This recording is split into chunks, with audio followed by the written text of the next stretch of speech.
Radio communications break down. Messages to Eagle must be relayed through Mike Collins aboard the command module Columbia. Throughout the crucial final checks, contact with the Eagle keeps dropping out. And Flight Director Gene Kranz inches closer to aborting the mission.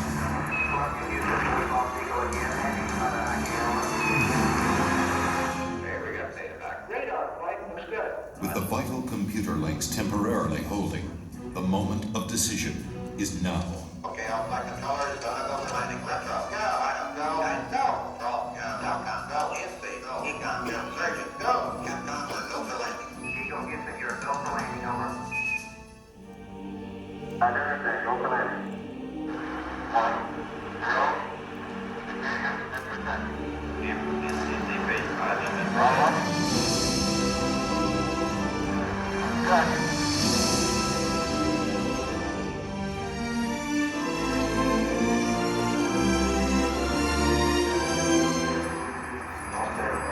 Hurtling toward the moon at 3,800 miles per hour, Neil Armstrong notices his checkpoints are all appearing too soon.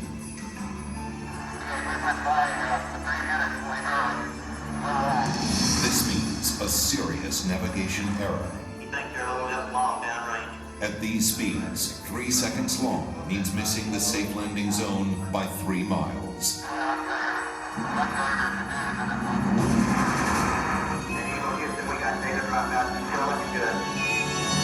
Suddenly, the computer starts firing the maneuvering thrusters, jolting the ship back and forth. This has happened in simulations, but never this much, never this violent. The smooth descent is becoming a bumpy ride. Before that is fixed, a problem with the onboard computer. The astronauts have rehearsed for thousands of possible malfunctions, but not this one. It had been considered too unlikely. Seconds seem like hours as everyone struggles to remember the meaning of a 1202 program alarm. The deadline to safely aboard is vanishing fast. 1202 means the Eagle's onboard computer is overloaded. This means Houston is blind, unable to make navigation corrections or interpret the data coming from Eagle's computer. Armstrong and Aldrin are on their own. Mission Control decides they can go ahead if the data link doesn't fail again. 1,000 feet, and Neil Armstrong can see that the computer is proposing to put them down in a dangerous place. That landing site is full of boulders. If they land there, they will never take off again.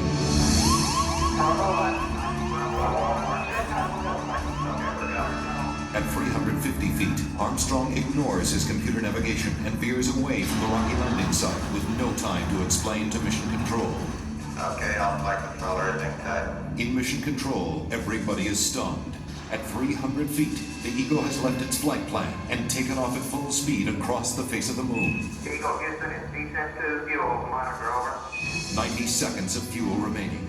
Now less than 200 feet, and the Eagle is too low to safely abort back into orbit. They call this part of the flight plan Dead Man's Curve.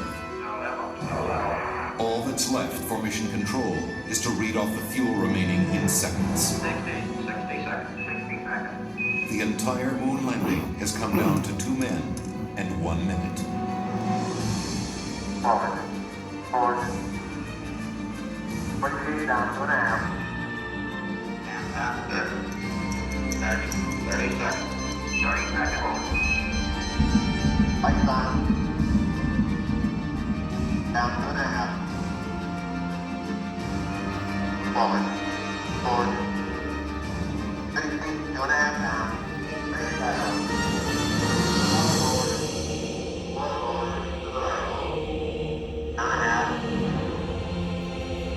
Contact right. Okay, engine stop. Tranquility Base here. The Eagle has landed. Rocket tranquility. We found you on the ground. You got a bunch of guys about to turn blue. We're breathing again. Thanks a lot. I didn't know that. A short time later, history is made again. Okay, Neil, we can see you coming down the ladder now. For one incredible moment, we are one people with one history, watching our destiny unfold. That's one small step for man, one giant leap for mankind.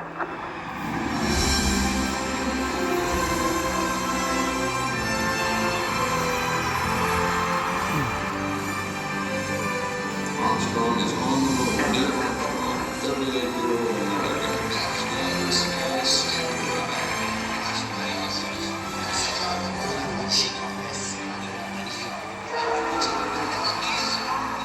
It was a moment shared by an entire world. Pure man from the planet Earth, first set foot upon the moon, became in peace for all mankind.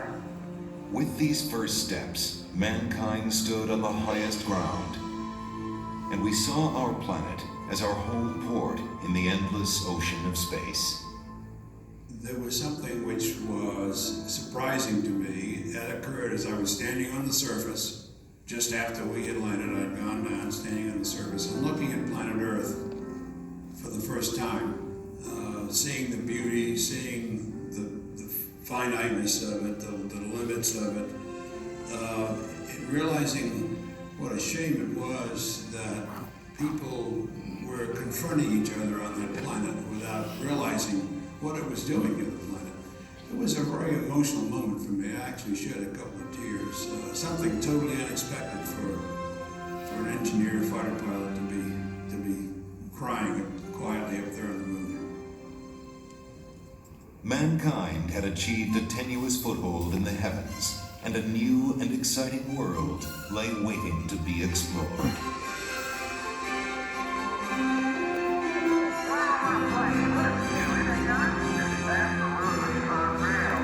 The first mission had stayed for only one day, but over the next 3.5 years, 5 more Apollo missions visited the moon, and with each one, we stayed longer, roamed further, and discovered more.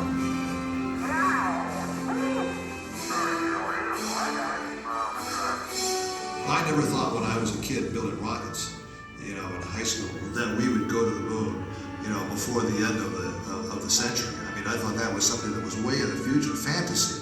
I was rolling on the moon one day. In a very month of December day. I look at the size of that rock, and it's the best example we got. There's no stub your toe. We've got to understand that as people, we need to stretch. We need to reach beyond our grasp. We need to strive to do things that seem impossible, because in the accomplishment of them, we move society forward. Boy, isn't the beauty of this place is just absolutely incredible. One of the astronauts has said those hills that we climbed give our children and grandchildren a different perspective, that they see the mountains that we couldn't see. And so what we consider impossible, they're dreaming about it. 3, 2, 1. What a ride, what a ride. When I have a chance to talk to kids, I tell them, the first thing I tell them is to take the word impossible out of their vocabulary. Go to their teacher tomorrow morning and scratch it out of the dictionary. The word doesn't exist. If I can stand here and tell you that I lived on the moon, that I called the moon my home for 3 days, you tell me what is impossible in this day and age, much less in a generation that follows, much less into the 21st century. Nothing is impossible. I like exploring things, inventing. I would like to go up there and find out what's really up there. I would like to be an astronaut. I like to design rockets. Payload specialist. I'd be ground controls. The thing that my mom can't understand is I'm terrified of heights, but I want to be an astronaut. There's so many things I'd love to do. I would explore, I'd look for everything. I would try to start a farm. Millions of other galaxies that you might be able to live It's in. the unknown. Anything's You possible. may be able to cure certain diseases.